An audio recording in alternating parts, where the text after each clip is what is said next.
Tonya Andrea, Yes, that is what's me. up? How Turn are you up a you? little bit here.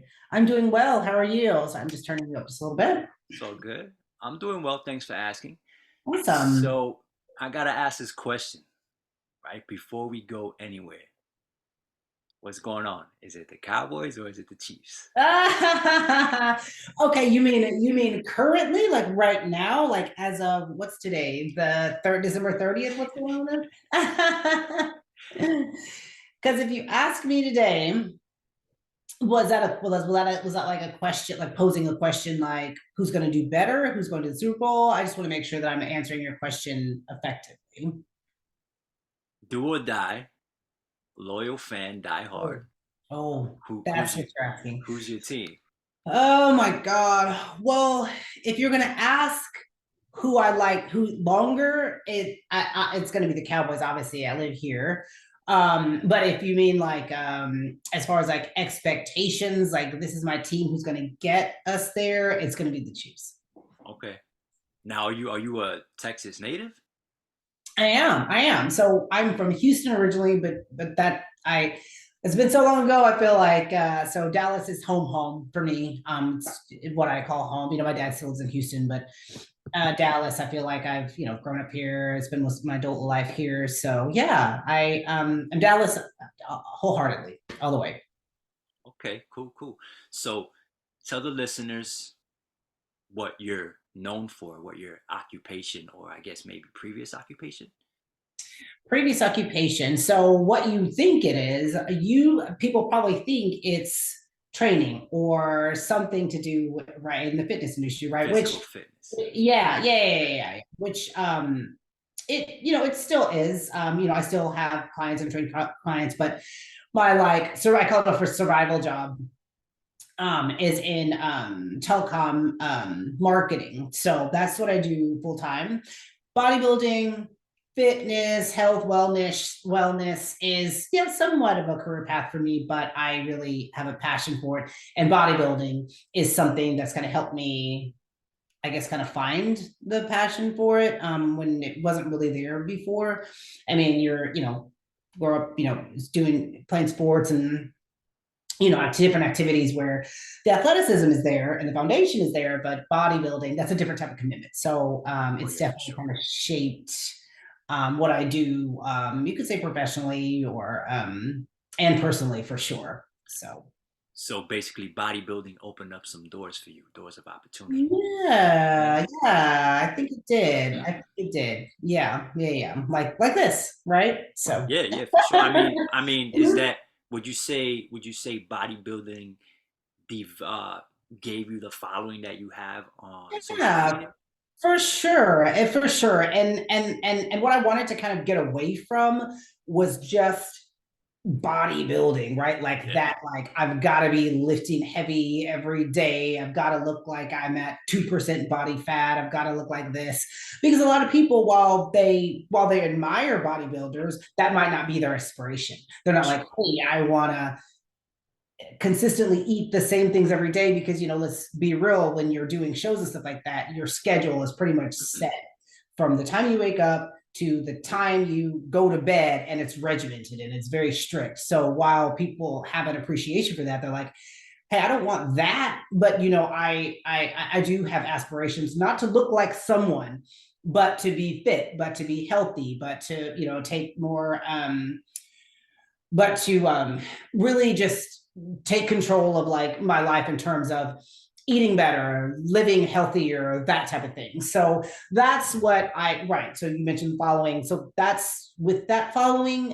While bodybuilding is, yes, it's still very important to me. I'm still very involved, in the industry, judging and stepping on stage. We'll see. Um, I want people to know that that's not the end all be all For of sure. me, right? Or and it shouldn't be of yourself either.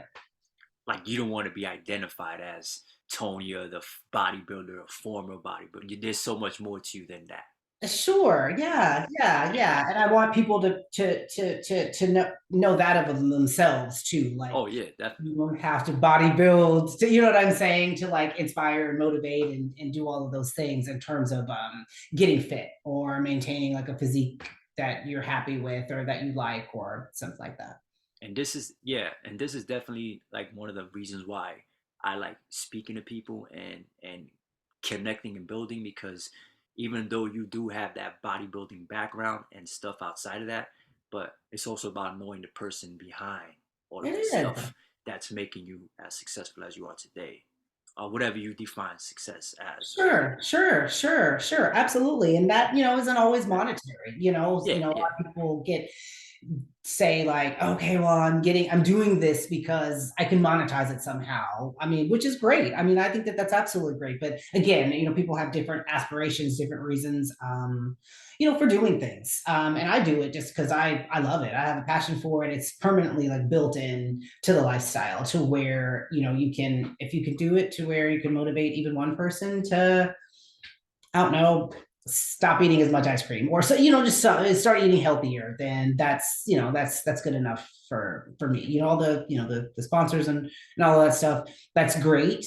But I think, I mean, I don't know, but there's so much more to it, to things than just that, right? Like if you can, right, help even one person, like, hey, you know what, I was gonna go get a margarita, but not that I'm not discouraging anybody from drinking margaritas, because Lord knows I love them, but you've got to start somewhere. And if it's like, hey, I've got to eliminate that to get to a point to where, hey, I can have these things in moderation but still feel good about how I look, then we can do that. But there's got to be a starting point somewhere. So Well, yes. I mean, it's all about taking baby steps. It's not necessarily yeah, depriving yourself of anything, but if you really want to take a specific goal serious, you want to reach something, you might have to give something up to gain something else.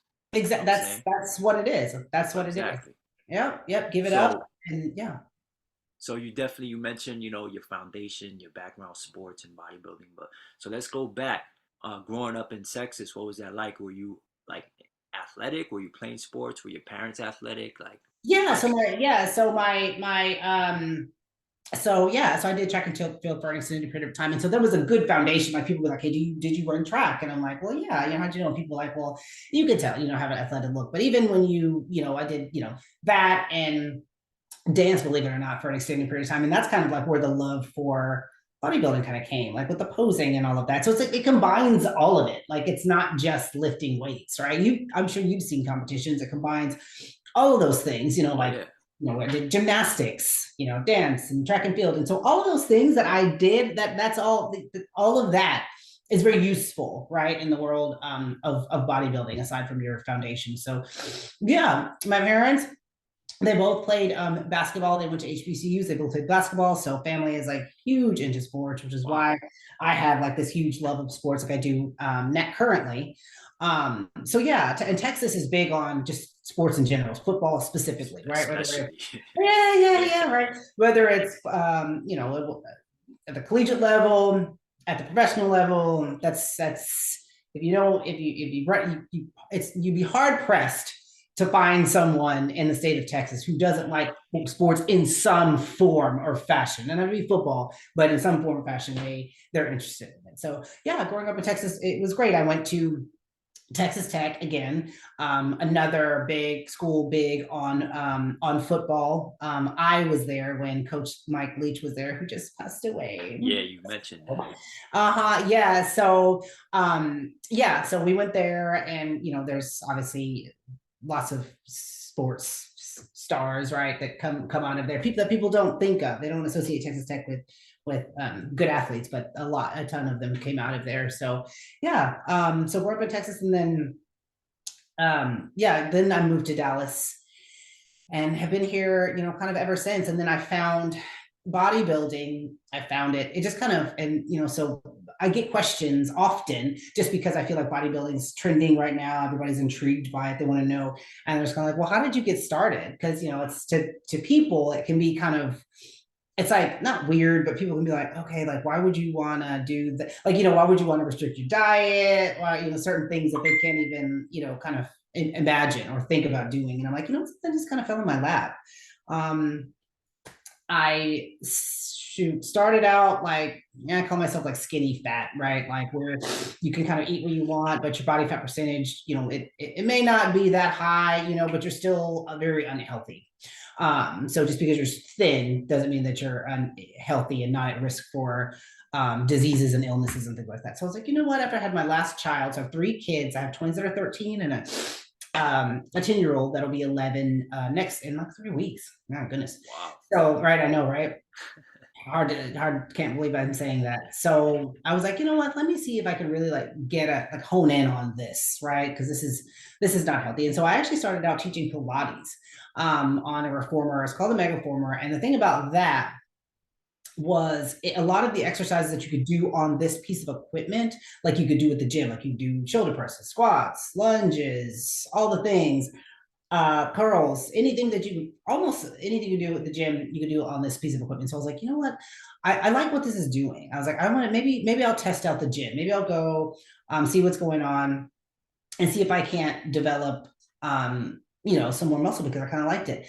And so I started like going to group fitness classes at 24-hour fitness, Castle Hills, which is a suburb that's about 30 minutes north of Dallas. So started there. The instructor looked great. She looked phenomenal. I was like, what is she doing? How? And I don't attach my motivation to like a person, but I would just like, whatever she's doing, I like that. I like her shape. I like her frame. I like her physique. So I asked her what she did, and she mentioned bodybuilding. And so I was like, what? So bodybuilding, obviously you can kind of gauge by the conversation so far wasn't anything that I like aspired to like do, like I have friends that are like, they've been watching like Lee Haney since the, 80s, 90s, all these things. And so I all that I had no idea about. And so she told me about it and I was like, what is it? And so she kind of, started explaining it to me. And I was talking to her about like my background and things like that. She was like, oh my gosh, you might love this. You might be interested in it. And I was just like, okay, we'll try it out. And so then we started talking about different like coaches in the area, next steps, next course of action. And bodybuilding is a commitment. It's a huge commitment, right? So it's a level of mental discipline that most people couldn't even imagine, right? Because even if you were playing sports, you're going home and you're still eating I don't want to say whatever, but you're not nobody's there to restrict you, or you're not restricted to what you're eating for the most part. Like I could go have a sub sandwich if I wanted, I could go have that. But bodybuilding, like again, your schedule is set from sun up to sundown. And so I had to think about it for a second. I was like, I gotta see. And so I finally decided in January, okay, well, let's start looking into this. Connected with a coach in, I don't know, May, and then July, I was like, okay, you know what, I'm going to do it. And I did my first show in December of 2014. And I remember my coach saying like, it's going to be great. Like, don't worry about it. It's not a national qualifier. It's going to be small. You're going to be good. And that show was not small and I was not good. Oh my God, I was so nervous. But it ended up being a lot of fun. And through that coach, I was able to meet some of the most amazing people. And that's actually honestly what's kept me in this industry so long. It's not the diet. It's because anybody who says that it is not telling the truth. It's not working out because that's something that you've got that I'm doing anyways, right? And I've got to be passionate about. So working out can't keep. So it's not that. It's really like the people that keep me going in the industry. And so 2014 first show, and I just literally never looked back. We did a couple shows in 2015, and we're like, look, we're going to go to a national show, see what happens in 2015 in November. I call it Miami Nationals, but I get yelled at for that all the time because they change the name. It's something different.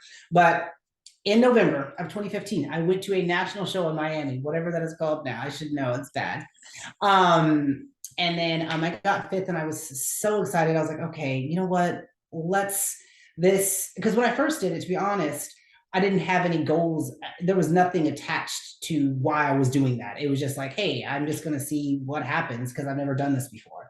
But then, as I continued and, was doing somewhat well, I was like, well, No, I think I like this. I enjoy this. And I was like, I don't want to keep wasting time, resources, just kind of seeing, you know what I'm saying? So I'm like, if this is what we're gonna do, this is what we're gonna do.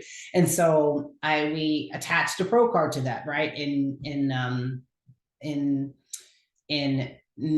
that show. We were like, nope, we're putting all our eggs in that basket. In that next year in July, we got it, and that was probably one of the best times in my entire life. It was so great to have set a goal for yourself and really just do everything you can to achieve it. You know, kind of like getting a college diploma.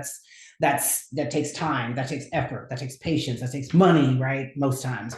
So that was like that was a really huge accomplishment in life, especially at that time, I say, because there's a plethora of shows now. There's so many shows to where at any given time, a typical class could be something like a typical. It could be more, it could be less.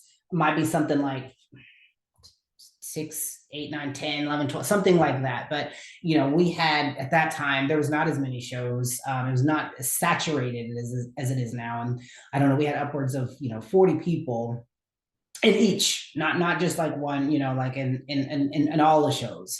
And to have obtained a pro card amongst those women who all looked amazing was really an exciting feat for me. And I was so excited to have gone on that next year and have went to the Olympia. If you would have told me that, you know, uh, even a year ago, I'd be like, yeah, right, you're insane. And so from there, I got as involved with NPC Texas as you could. I started out expediting. So if you ever been to a show or I mean, you might see some people standing backstage or even on stage. And so those are the people that really make sure that the competitors, that the show flows well for them. And they have all the tools and information that they need to be successful on show day. So they know where they need to be, when, where, why, how, what, all of those things. And so I did that for a couple of years, all while competing at the pro level. But then while I was competing, I was just like, as I was receiving like my own feedback and knowing how I felt, sitting in front of that judging panel, I was like, I want to make sure that I'm giving back in return what I'm appreciating or what I'm not getting, I guess you could say, for more of a better term, what I'm not getting. I was like, I want to make sure that all these competitors have honest, true feedback, right? They're spending a lot of time, effort, money, energy, and I just want to make sure that they're receiving that, hey, this is what you need to do, right? These are the tools I'm giving you, these tools that you need to be successful, especially if you're attaching a goal to something that's very important. And so a couple of years after that, I decided to get decided, like I have the option. I expressed interest, right? It wasn't like, well, I'm gonna be a judge, right? I expressed interest in it, and NPC Texas, I can say, is wonderful at giving people opportunities, especially of things that they're interested in, and so they really want to do and really have a passion for. And so I had to be that for before COVID, right before COVID. I joined the panel, and as long as I'm able to do that, I absolutely will. Just kind of seeing that through a different lens. And obviously being on the competitive side, that's really helpful too. Like being on the opposite end of that, so it really helps me give the constructive criticism, that's necessary for them to continue to build and be a better athlete. So that's where I'm at now as of 2022, now about to be 2023. So the stage, it calls. I will tell you that it calls. Do it, do it. Do it. And you got to find, and I tell people, you got to find a why, including myself. And so it's got to be, what is it now about competing that is different, that's going to be different than when I did it previously? Why? Because it's not going to be the same. It's not going to be that pro card, it's not going to be Olympia. So it's got to be finding that why you're doing this, and that's for anybody. Otherwise you'll end up, either doing it for the wrong reasons, right? You can wear yourself out. This sport, it can be harsh. It can be really harsh, right? Mentally, you're in your head 24 hours a day, 7 days a week, 365 days out of the year, right? So you really have to find that why. And mine was the people. I really enjoy it, and so a lot of the times I'm like, okay, well, it's not a lot of the same people anymore. Am I going to enjoy it as much as I did? Now that those people aren't there, now that my friends have, they're doing different things, people have got different goals and stuff like that. And so it's like finding that why. And so that's because I'm not going to bodybuild because of it. Remember at the beginning we kind of talked about the following, like, hey, if my objective is to motivate, inspire, do all those things, then is the stage necessary for me to do that? So now it's, hey, I'm finding the why. Obviously I'm passionate about it, but sitting on the other side of things and watching people go through their why is something that I really enjoy. So that's why competing itself is like, hey, that's not at like, okay, I gotta put a show date on here now. So that's kind of where I'm sitting at now. If I wasn't doing that, I probably would be in a completely different space right now. So, but I'm happy doing it. Um, Happy just seeing others be where, get to where I know how that feels. And it's great. So if I can help someone do that or reach their goals, then I will continue to do so.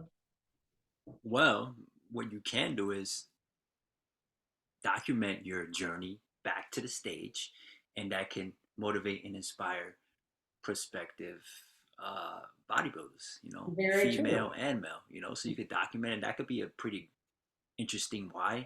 And Now, that's true because when I competed, social media is not as it is now. Social for media was sure. not at all, at all. I mean, we posted a couple pictures here and there, like, but we weren't in our stories. There certainly was no TikTok.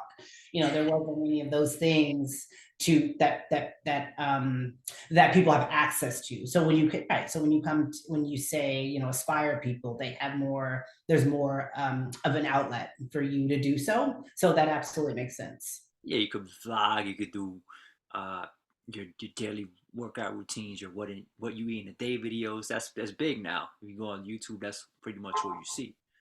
Right. I actually wanted to ask you about judging.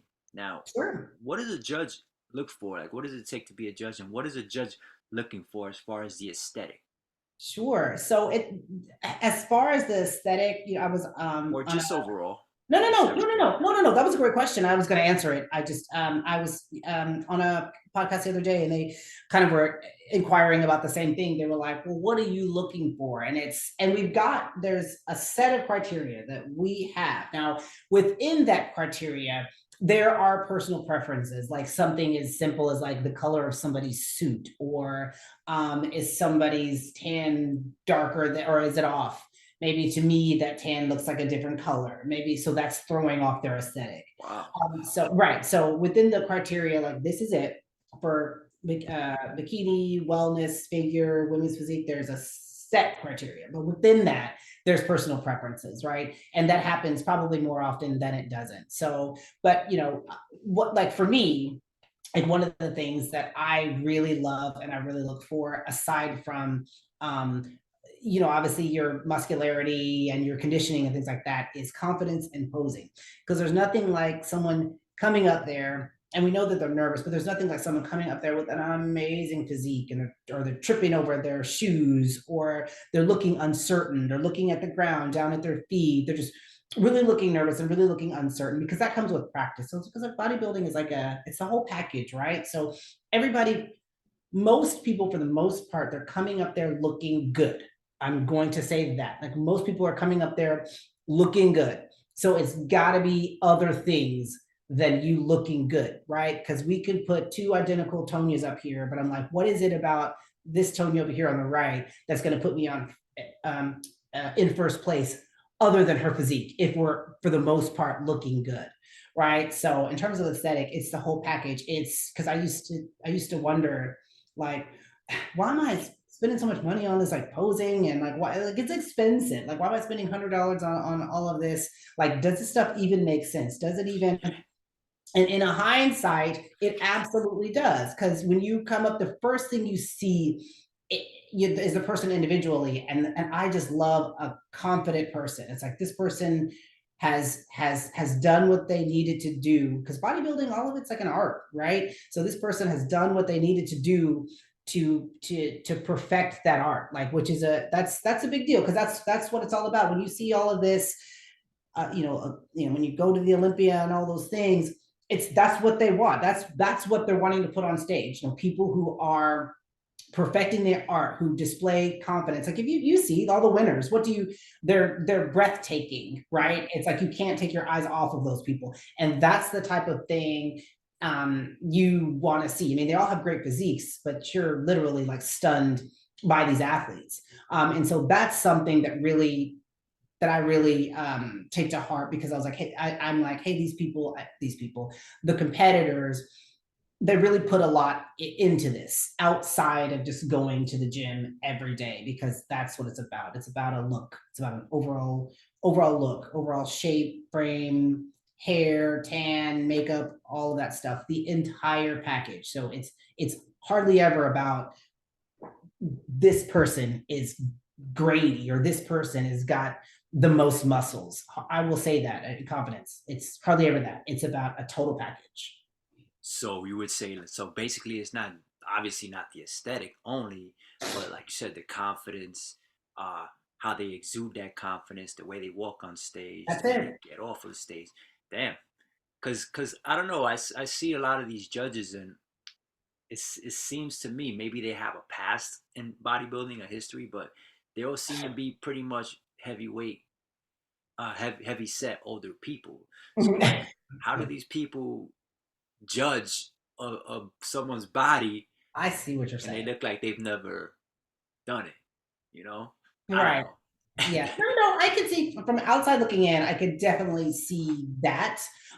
So, but again, yeah, so I can say that, but I know that in Texas, we've all, I think most of our panel are pros. There might be a couple that are not, but they're all involved in and have been involved in the industry in one way or the another, in terms of lifting. But so, coming from, I think that it's helpful. It is helpful when you come from a background specifically of competing, right? For Because sure. right, because you know what, when you're looking at the criteria, you know what all that entails, right? And you know what, all of that looks like. You know You know what what it takes. yeah, exactly. And you know what all that, the posing, you know how all of that is supposed to come together, and what the final package is supposed to look like on stage. So I definitely think that, right, coming from a background of competing is I think it's very essential. Yeah, for people on the panel, when like effectively judging and kind of knowing what all goes into that, and Yeah. how it all comes together, for sure. All right, cool. So let's go back to your bodybuilding journey, right? Sure. So when you first got on that stage, what was that like? So that was the one in 2014 in December. Were you as confident as that person you're looking for? Because I remember I said, my coach was like, it's not a national qualifier. It's gonna be small. You should Don't worry treat it as about it. such. And was not that. And so I was just like so caught off guard. And I was just like, he lied to me. He said it was this and it's not this. And so that was a little bit of a challenge. Just the expectation that it was different, right? Coming into my show. So I definitely, and I'm gonna say no. I mean, I wasn't as confident, because to be honest, it was my first show, right? So I obviously I'm not taking it, and I don't want to say this in a bad way, like maybe not as seriously as I did, maybe when I turned pro, or when I attached a goal to it, because this was like, I'm just gonna see how this goes type of thing. Like, You're I don't just know. going with it. I think Exactly. you So you you wanted that instructor's aesthetic, yeah, something like that. yeah, exactly. And so I was like, oh, you know what? I could take a bite of this granola bar here. It's whatever. I'll still look the same, right? Or not, not really, again, not really taking it as seriously. Um, so when I got on there, right, again, it was a very large show. There was a lot of girls in my class.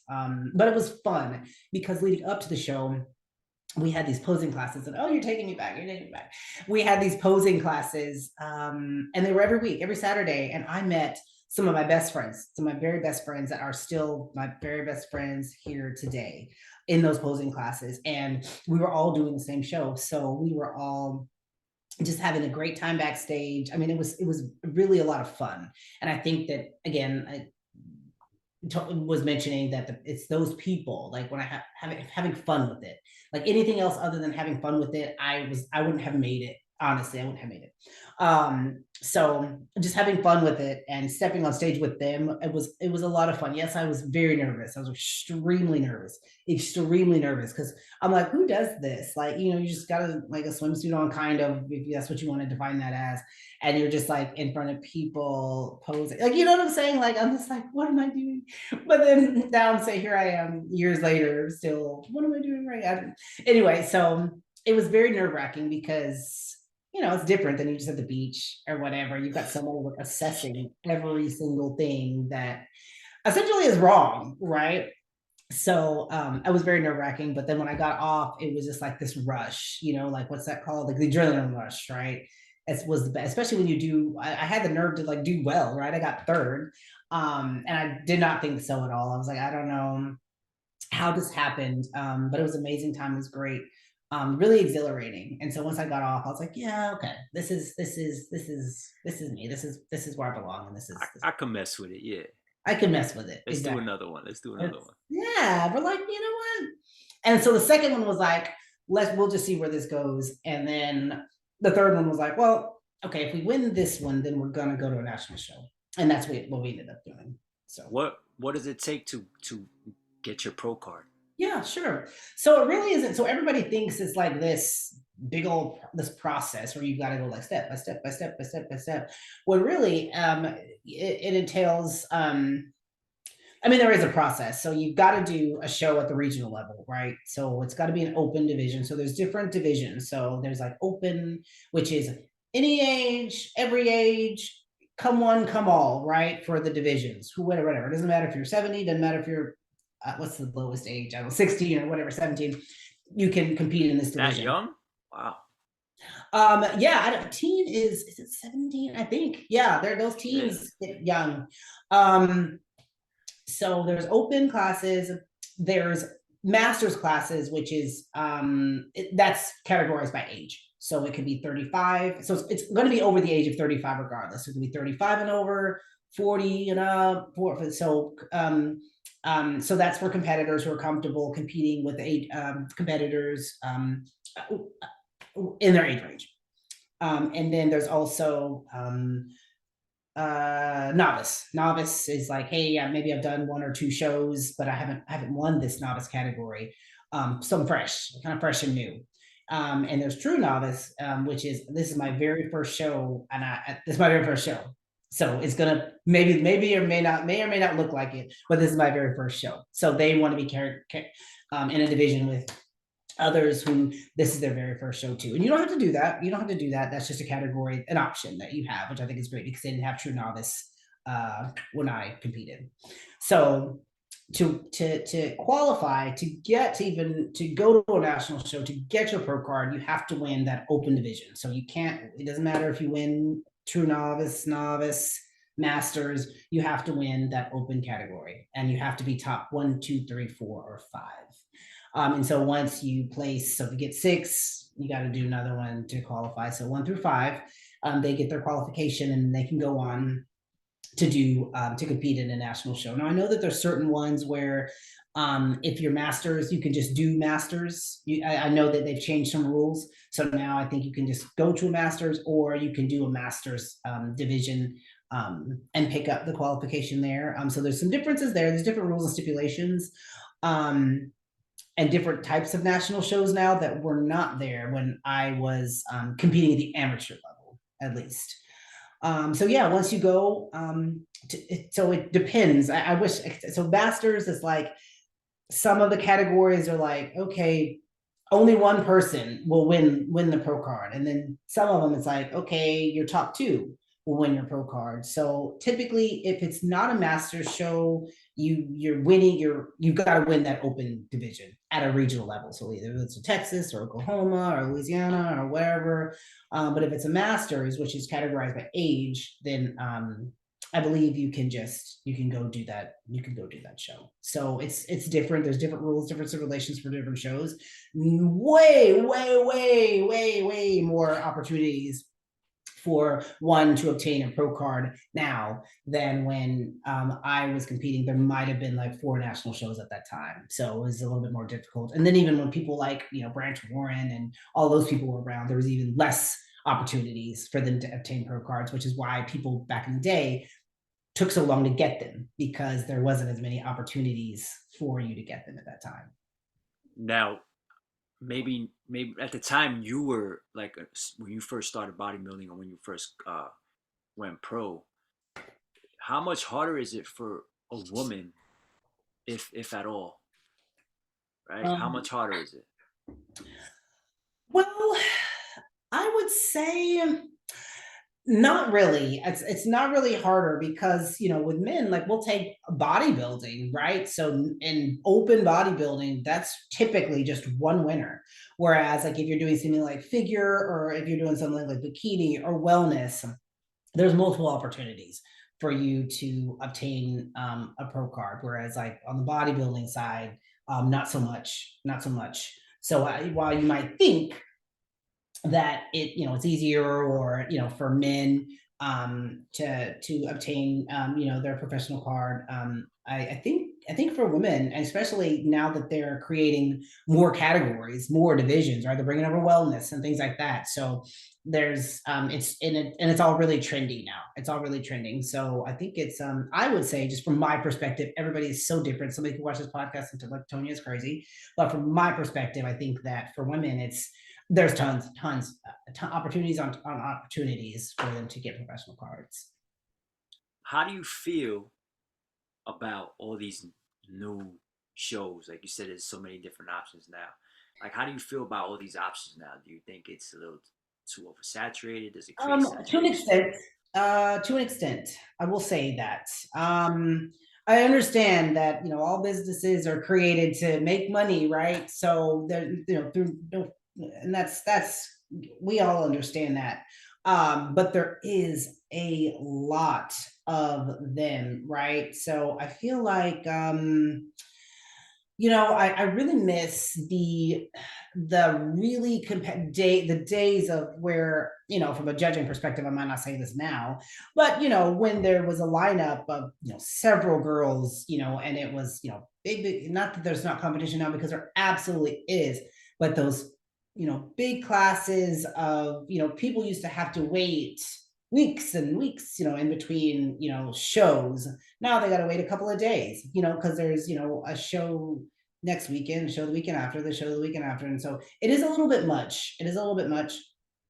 And then even on that for staff, you've got to staff those shows too, so it's a bit much. But I think for the competitor, it's helpful because not everybody, with the shows being so spread out, if you could do it, you just couldn't do it. So this gives more people the opportunity to, hey, here's a show. I want to give that a try. I want to give that a shot. So it gives more people the opportunity to maybe they have been dreaming of doing a show. Maybe they're like, hey, I want to put it on a bucket list. So it gives them, for the competitor, it does give them a lot more opportunities, whether they are using maybe it's a transformation for them. Maybe it's not always about I'm getting a pro card.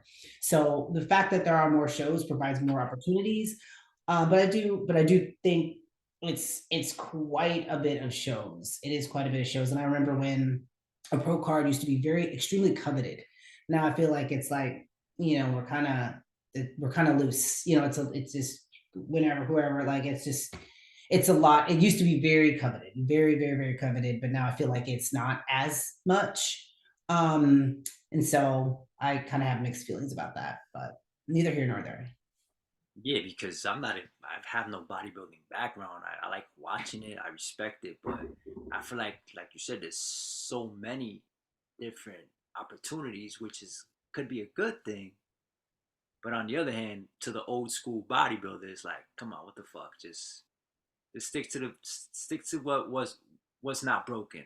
You know what I'm saying? If it ain't You broke, don't know, fix it. I no, I and I'm not going to disagree with you there at all in the slightest bit. And like I said, I know that it's businesses are around to make.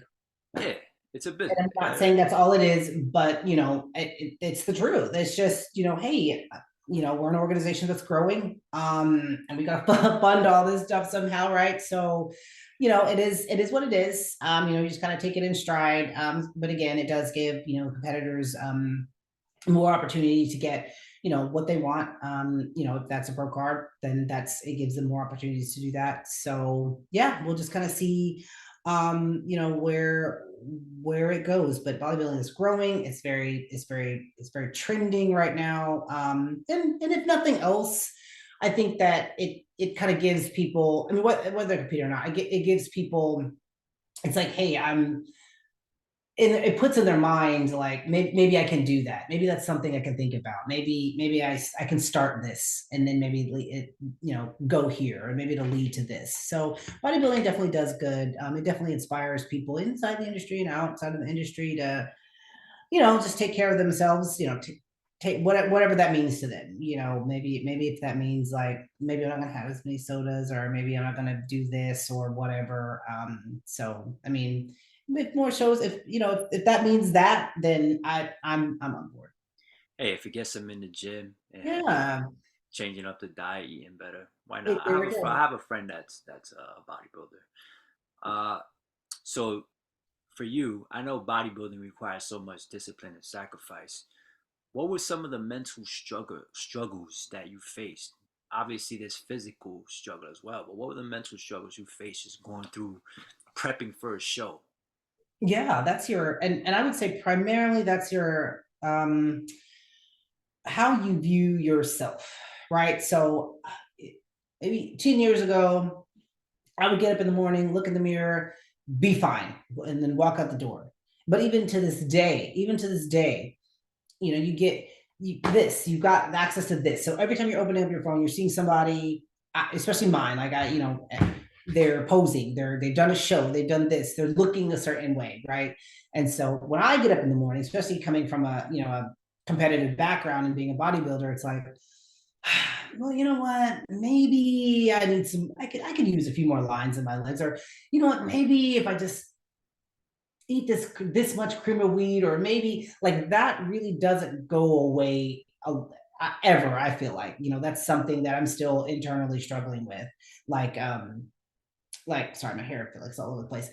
Um, like that internal, like that I need, I'm happy with what I look, but maybe if I just did this, maybe if I just that's the and now take that while you're competing and times it by like 1,000, right? So every day you're waking up in the morning, you're like, oh no, this is no, how did I what happened? What happened overnight? Like, you know what I'm saying? Like, what happened overnight? And nothing probably happened overnight, but you're looking at yourself in the mirror every day. You don't see that's the difference of having a coach, right? But you don't, all you're seeing is like, hey, I look the same. This doesn't look right. I, I need to change my food. I need to do this. In your head 24/7. So it's how you feel about yourself is the mental struggle, period. Whether you think it's all you're doing day and night is whether you think you look good or whether you think you look bad. Like, period. So like even when and just being present, right? So if you're, say I'm at the movies with my kids, say I'm at my kids' basketball game, I'm physically, I am sitting my butt in a seat. Mentally, I'm thinking about, okay, so I've got 3 hours, whatever, 30 minutes before I have to go find a microwave and heat up this meal. Oh my gosh, I have 2 hours before I have to eat another meal. And then I got to go, do my workout after that. Oh my gosh, okay, I got to be in bed by this time to get up at this time to do my cardio. So mentally, physically, you're really not in a lot of mentally, you're not in a lot of places other than your head, right? Physically you are, but I'm just being honest about that. Like, especially if you get, once you reach, a certain level, there's certain, you're like, it's like expectations. Like, people they're expecting me to do this. So this has to happen. And in your head is expectations, expectations. If I don't do this, people are going to see me as this, right? So that leads to I'm waking up in the morning, I'm looking good, I'm looking bad, I'm doing this, I'm doing that. And so I would say that's probably the toughest, the challenging part about bodybuilding is that that pressure of expectations and how you feel about yourself when you wake up like every single day of the week. And that can be stressful. You know, it's funny because you basically described my my life because I train, I work out. I've been a personal trainer. I'm in the health Mhm. and I'm in the wellness space, and I do the same thing you just said. You know, Yeah. like, oh, I gotta work out at this time. That means I gotta wake up at this time, go to sleep at this time. Yeah. Have all my meals prepped, eat every 3 hours, make sure I'm, oh, damn, maybe I'm eating too much, or maybe I'm not eating Mhm. enough. It's like creates a bad relationship with food. Yes, And, yes, a and hundred.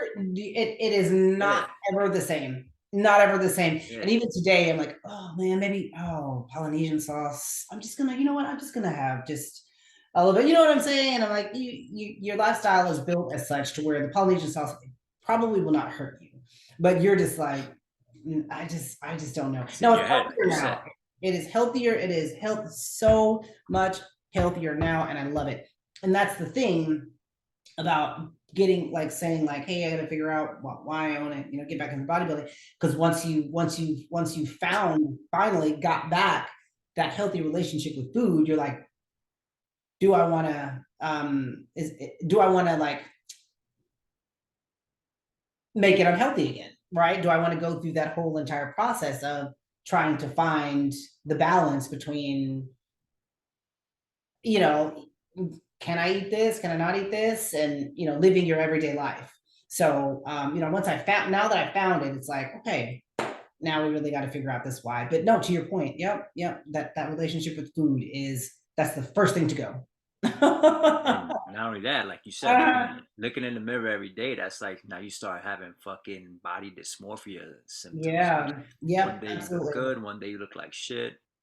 Yep. And So in so your head. in your head, in your Yeah. head, in your head, in your head. And so it's just it's a challenge. It's a challenge. And so that's why I was like, you have to there has to be something about it that's keeping you other than that's motivating you to stay other than I don't know, maybe a medal or trophy or check or something like that, because that could be lifelong. Like, you know what I mean? That's something that stays with you forever. I know you said you found some of your best friends in bodybuilding, Yep. but were there any situations where you felt negative energy or tension between Oh people yeah, in and gym? yeah, and I immediately, I mean, but the thing about that is it you're far enough away from because shows are whenever you want shows to be. So it's not like you're going to school every day with somebody, right? Or going to work every day with somebody. So you're far enough away to where if you the instance you the minute you see that or feel that or read that, you can distance yourself from it. So it had but I'm very thankful. I can say that NPC Texas specifically, and I only say that because I don't have experience with other NPC organizations outside of our region, but I can say that it's probably one of the most supportive, and which is why I'm still here, right? Judging, it's probably one of the most supportive um, kind of branches of NPC I've ever had the experience of being in, working with, knowing, and competing in. So there's not a lot of that. A lot of the tension and all that stuff. And on the pro level, it can get as such because there's a lot of competition. Everybody's fighting for that top spot and the goal, or all of that. Um, but you know what I found? It's the people that when you're competing specifically, it's not the people in the industry, it's the people outside of the industry that you have the most challenges with, right? Because you gotta kind of mold what you're doing and your priorities. That all takes a back seat. What you were doing before all takes a back seat to bodybuilding, right? I'm not going out and partying, I'm not doing this, I can't do this. I mean, you can do that, but it just doesn't make any sense, right? It doesn't fit, it's not conducive to what you're trying to do, right? So if I'm around a bunch of alcohol or around a bunch of people doing this, like that's really not helpful to you mentally, right? Because you're like, I need that. Especially if it's something that you enjoyed before. So friends can, for friends, yeah, that you thought you were friends, right? So, you know, those relationships change, as well as some could, in the industry. So those relationships change, and they did.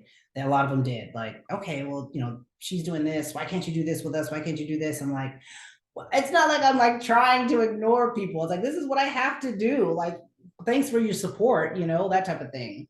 So I found that more relationships outside of bodybuilding were strained versus more like any tension or strained relationships like inside of the industry, if that makes sense. Nah, it makes plenty of sense. Now, women in bodybuilding, right? Women's bodybuilding compared to men's bodybuilding.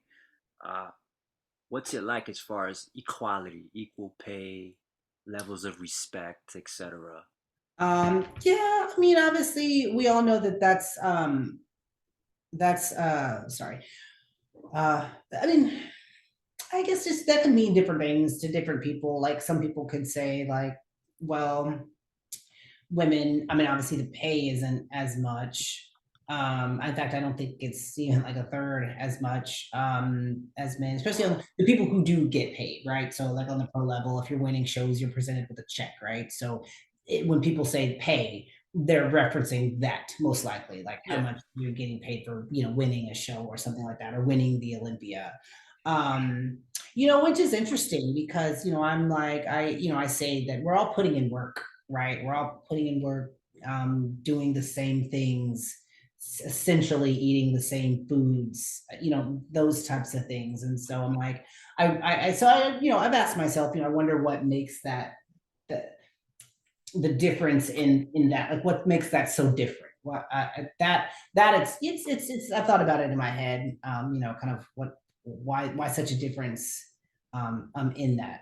So if you want to talk about that quality piece and all of that, then one could say that maybe it's not looked at as such just because there is such a difference. I'm under the impression that we're doing this. Everybody's working out, everybody's posing, everyone's bringing their best, everyone's spending time, money, effort, energy to look their best. I definitely would be excited. I wouldn't be upset if they decided to consider looking into maybe making some modifications to that. Well, you never went into it for the monetary reasons anyway, but I didn't. I yeah. didn't. No, no, no, no, no, no, no. No. But the thought of that just never like discouraged you from It going didn't. pro. Okay. When was the last time you were on stage? Oh my goodness. So it was before COVID. So I was going to compete in COVID. I was not going to compete in COVID. I was going to compete in 2020. So Dallas, Europa, 2019 was my last show. And I was like, okay, I'm gonna give myself a second. And then I was like, okay, let's gear back up for 2020. So then COVID hit, and the way my anxiety is set up, I could not compete during COVID. And then so once the healthy relationship with food hit, that is when it was like, okay, that I can do, I'm okay with this right now for, a few more years, a couple more years, however long. And so now I'm still in the space of, now that I've developed it, let me go ahead and, find this why again, because like I said, it was the people that kept me going. And now that I'm on the other side of things, on the judging side of things, I have I like that. I have appreciation for it. I just love seeing that. I love being there. I love the energy. I love seeing the effort, commitment from all the competitors. And again, just providing them honest, real, true feedback that they can use. That's what I enjoy doing. So now, yeah. So now, just looking for that why the stage is as important to me then as it is now. Okay. All right. Maybe one more bodybuilding question. This one's a serious one. Sure. Now, recently we've had quite a few bodybuilders passing away, male and female. So with that said, I'm going to assume it was because of steroid use. I could be wrong. Tell me if I'm wrong. But my question is, how prevalent is steroid use or anything of the sort? how prevalent is that on the woman's side of the sport? I mean, anyone that would say that it isn't probably wouldn't be so truthful.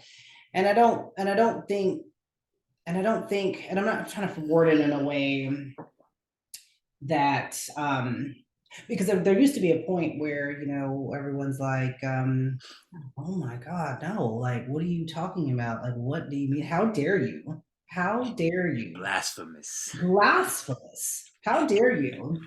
But I'm like, you know what? Let's be real. I feel like you have to be real and honest with this, as you have to be real and honest as someone who's, you know, got a disease and they're taking medication. You know what I'm saying? Like it's not anything that's if you told someone no right now and you're competing and you're a certain level of body fat, and I told you no, would you, in your head, whether you told me or not, whether I said or not, or whether you told me, verbalized it or not, in my head, I was like, no, I'm not. What would you, in your head, would you believe me, or would you be like, this person's lying? I probably wouldn't believe you. Yeah, you would not believe me, right? So I feel like that's we're beyond that. We're beyond that, right? Yeah. We're beyond that type of thing, right? Everybody that's competing is adults. And everybody needs to be realistic about things, and how they're used. So I will say that if someone, especially at a certain level, if they're saying no, that it is not prevalent, then they wouldn't be telling you the truth. Yeah, I mean, I'm pretty Men sure it or is women. prevalent. Yeah. Men or women. Yeah, for sure, definitely. I mean, Mhm. I have my friend. He's a bodybuilder, like I said before. He does his cycling. It's called cycles and stuff. I don't know Mhm. anything about it, but even he does it, and I know it's prevalent. That's why I asked you, how prevalent is it? You know? Oh, like I said, Oh especially yeah, when you hit a certain level. for sure. No, I can't say like how, because I don't know how much people are you like, but I will say that yeah, It's a thing, it's a thing. especially like you're a figure competitor, so you're more on the slimmer side of things compared to Yeah. I've seen some Sure, pretty sure. jacked Oh, up females. absolutely. Oh, absolutely. Yeah, Which with naturally that's not happening to us, right? So I yeah, think a lot of yeah. people can. I'm like, it's funny because everybody wants to hear us say it. I'm like, you guys can draw we're being realistic about things, and everybody, whatever conclusion that you're drawing, we can't. I mean, it's be hard to combat it. Because you know what it is too. Because back in the day, like way back in the day, before like the Arnold days, you had a bodybuilder who looked a certain way, and you basically had a physique guy who maybe looked like me. But now you have guys like Dorian Yates and Ronnie Coleman. When they came in, they were fucking huge. Mm-hmm. Yeah, And yeah. now a physique guy is like 3 times my size. So it's like, You got it. yeah, same You thing got with the it. women, you know. You So got it. they're You got enhancing it. like every fucking decade. Yep, yep, yep. And Yeah. yeah, yeah. We'll just you're all that you've said is correct. All right. All right. Cool. Cool. So let's bodybuilding journey. Awesome. I hope you do get back on stage. If Thank if you you. if you find your why. Yes, Um. yes, yes. I'm searching for that. So let's talk about some of the things that bodybuilding has opened the door for you. I know you said you do photo shoots, you do other podcasting. Um. You're in the media space. You said, or telecom. So I saw Yeah, you. yeah, I yeah. saw you. You had posted a video where you're working out. But like, what is that? You remember? You know what I'm talking about? Working out. What do you mean? It's a video. It's like a professional video. You're not saying anything. You're just working out. Oh Right? yeah, yeah, yeah. Those are yeah, yeah, yeah. So like yeah, video shoots. Those are fun, and so I mean, and you can use those, however you want to use them. But yeah, like you said, I'm trying to figure that out, like I'm not necessarily like trying to use social. I'm not the get money like that type of person. Well, at least not relying on social media to do so. So maybe that's what I'm doing, like trying to, trying to find the niche, because I don't, like, again, we kind of talked about at the beginning, like I don't want like, I'm not here for hardcore bodybuilding and solely that anymore. Before that, I don't even know before that if it was just something that I was enjoying doing, right? And if I encourage someone to do it, then that's fine, So, but yeah, so open doors, so sponsorships, like 24-hour fitness, I was with some supplement companies. So those are a lot of fun things that really keep me like that's the motivation, right? It really keeps me doing what I'm doing, motivating, inspiring people, that type of thing. So yeah, we'll just see, kind of where it goes. I don't have any expectations for anything. Like some people are like, I'm personal training and I'm just here for sales and for clients, or and not that that's a bad thing. I'm just saying like that's not I'm just here, just helping people out, answering questions. You're So going with the flow. You're just going going with with it. the Like, flow. do you do anything like that, like coaching or maybe helping someone prep I for a do. show? No, I do. I do. Yes, yes, yes, yes, yes. I do take clients for shows. I had a girl do a show last year in December, and she did really well, and I enjoy doing that as well. They're I remember when I was a competitor, I required a lot, so that's how that is. But it is but it's fun. It's fun. It keeps me in tune to not just what's going on like when they're on stage, but also, still what it takes to, get a competitor ready for a show. So Now, are you on call 24 hours? How does that work being a coach? Like, what is that like? No, it is not 24 hours. So you set your hours. So you can set like, hey, I'm available from 8 a.m. and 8 p.m. I feel like being a coach, unless you are like it's like show day, maybe the week before, is like in any other job. Like you set the expectations. Like people manage your time as you manage your time. So if you say, hey, this is my hours, this is the time that I'm working, then this is the time that I'm working. And then they'll respect that. And they'll either be like, okay, that's cool. And that's why people have options, with coaches. Like some are on call 24/7. So it's just, chemistry. You gotta make sure that all of that works for you. So Are you telling them what to eat, or you're just yeah, posing and yep. stuff like That that? includes That as that well. includes nutrition. Mhm. What was the thing? Cream of rice. Why is that such a big thing? Why is that so popular? Um, yeah, it's just easily digestible. Not no fat, sugar, just eliminating all of that stuff. Okay. And D210 Sports. Did I say it right? Oh yeah, yeah, yeah, yeah, yeah, yeah. What is Mhm. that? So that's yeah, so that's a local Spectrum channel here to Dallas that covers Dallas sports teams. So that's particularly Mavericks, FC Dallas, which is a soccer team, and the Dallas Cowboys. Now, do you work for them? You work with them? Mhm, yeah, Okay. Are you a what is your occupation there? Like, what are you? yeah, yeah. So What with them, so yeah, so there's a group of reporters that work with them, and so they just report on games. Yeah, and just yeah, that's fun. That totally unrelated to bodybuilding, obviously. Oh yeah. Mhm. Yeah. All right. So females in bodybuilding, right? Mhm. What advice do you have for someone who female who wants to get into the sport of bodybuilding? Advice. Yeah, just go to a show first and foremost and make sure that that's something that you want to do. Because a lot of people think that they want to do it, but did, have no idea what it all entails. And so I would encourage anybody to go to a show first. Make sure you're comfortable with you or your spouse. If you got whatever, a lot of spouses, that can be one thing. So make sure that they're comfortable with that. And then talk to a knowledgeable coach or someone knowledgeable about the industry. You don't have to talk to a coach, but just someone knowledgeable about the industry to be able to tell you, hey, these are the ins and outs of it. Because a lot of people get into it not knowing. They're just like, hey, this is just a fun thing. I can lose some weight or whatever, and then get up on stage, and they don't know the expense behind it.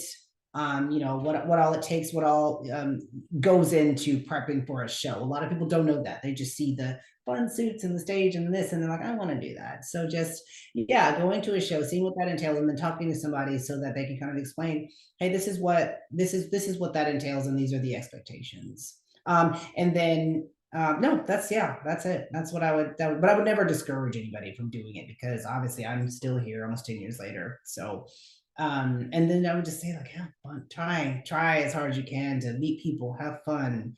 Don't I mean, the mental part, yes, but as much as you can, like, alleviate that type of thing by enjoying other parts of bodybuilding, I would definitely do that, encourage them to do that. So basically, have fun with it. Yeah. Maybe take it serious or not too serious. No, No. no, take it serious, absolutely, because it's expensive. But just if you can, because the mental is constantly there. So I'm saying if there's something else enjoyable about it that you can find, or something that you particularly like about it outside of eating the same thing or cardio or working out, because that's not the fun part, right? That's the really tedious part that can be challenging. So finding something you like, that you really enjoy about it, pinpointing that and keeping that kind of at the forefront. Like, this is why I'm here. So I would encourage them to focus on that as well, or find Definitely. that as well. Mhm. Now, there's this big misconception uh, for women who want to work out about lifting a weight. They're scared to lift weights because they don't want Mhm. to get too big. Now, can you explain the importance of resistance training, strength training for women?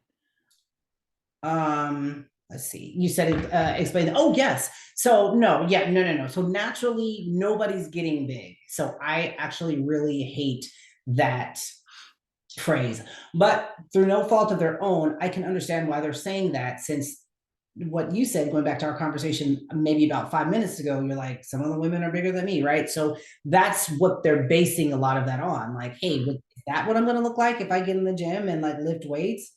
Honestly, as much as I Oh hate yeah, when people say that, that's what they're looking at. And they're like, well, I don't like that. So, I mean, and not to say that that's bad. Someone coming from not bodybuilding could be like, that's not my preference. So if I'm lifting, is that what is going to happen, right? And so and that's one of the reasons why I like I kind of format my social media to how it is, so it's not that, it's not that we're in the gym lifting, doing what we need to do, but there's still that, femininity piece to it, right? Not everybody's going in there and doing all that, like, and I like it. I like the way that looks. I like the way the amount of muscle sits on my frame. So, and that's one of the things that, people comment on, is like, hey, you've got muscle, but there's still that feminine piece to you, which is what we really like. And I think that's inspiring to a lot of people who are getting into the gym. Like, okay, cool.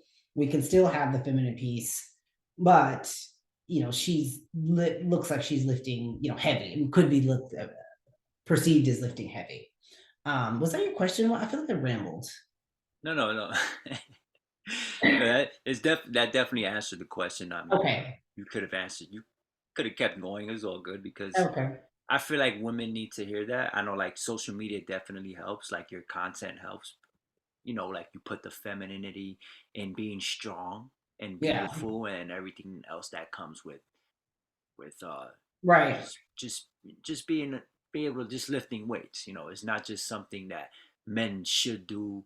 Women should do it too. It's not good for just your physical body. It's good for your body in the long run as you age, as you lose bone density and stuff like that. So it's not just something that men should do. Right. Yeah. Um, all right, cool. Final question, Okay. man. Maybe freestyle it a bit, right? Okay. You said you were gonna leave some things behind in 2022, and you said noise, Hmm. right? Look at So you, research. 20. So what we doing in 2023? What's in the future plans? Oh my gosh. Or what are the goals? What are the goals? Oh my goodness, this is such a good question. And I feel honestly like there's just so much stuff in my brain. Like when you go to bed, like your brain just, like, it's spinning, and it's So we'll just say that there's some projects. There's some projects in the works that I'm actually really kind of looking forward to. And but I'm being picky, not being picky, but I'm being strategic in the direction that I'd like to go with the project, because I never ever ever want my presence on social media to appear like salesy, or like I'm trying, you know what I'm saying? And so different projects and things that people, that collaborations and stuff, I'm like, that seems salesy. So I'm being strategic, but there's a couple of different projects that I'm kind of excited about, that are happening after the new year. So I'm going to tell everyone about them, but um, after the new year, obviously. But there's a couple projects in the pipeline that I'm really excited about that are health and wellness related. Of course, that's where I mean, sports is such a huge deal, but I like the fitness platform. I think that can change a lot of people's lives, to an extent. When they see you doing something, especially somebody who has kids, somebody who's older, I'm 40, right? I think that inspires a lot of people to do things that For maybe they sure. didn't think that they could do otherwise. So, Definitely. Mhm. mhm. Okay, so that's what you have in the works. Now, as far as goals and things you'd like to accomplish next year, what are they, if any? Sure. No, I mean, we might look into a show. We might look into a show. But now I just don't even know. It's like, do you want to stay in figure? Do you want to do? But I'm figure at heart, so I'd probably stay that way.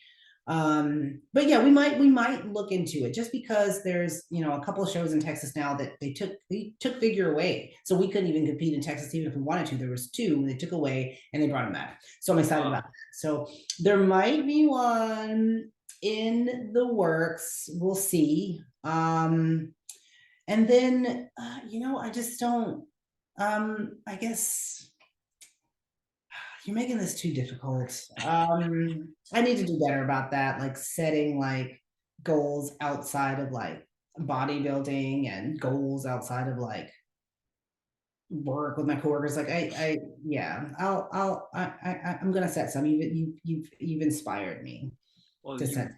I mean, all right, cool. Right, 2023 is not here yet. We don't need to go crazy. We don't need to bust, Yeah, bust the vein up there trying to figure it yeah. out. Think about it. Um, Yeah, it'll. when it comes, it comes. I'm sure you got it'll pop up. You write some things down, and Yeah, we all have goals. It's just a matter of just taking action. exactly, Putting them into fruition. exactly. Yeah, yeah. Agree. Tonya, thank you for your time. Thank you so much. This was so fun. This It was was very fun. fun. I learned some things about Did you learn some things? I bodybuilding. wasn't just babbling. I feel like I'm just babbling half the time. Listen, like I said, it's all about the person behind the Absolutely. profession or whatever it is. That's true. Because it's like you see the person there, but it's like, Yeah, yeah, yeah, that's what absolutely. it's all about: connecting and building, For sure. Absolutely. networking, whatever you want to call it. There you Uh, go. There you Thanks go. for your time. I wish you all the best in 2023. You have a happy and safe New Year. Thank you. You as well. Thank you. Thank, Thank you. thank you for your time. Peace. Bye. Bye. Have a good night. You too.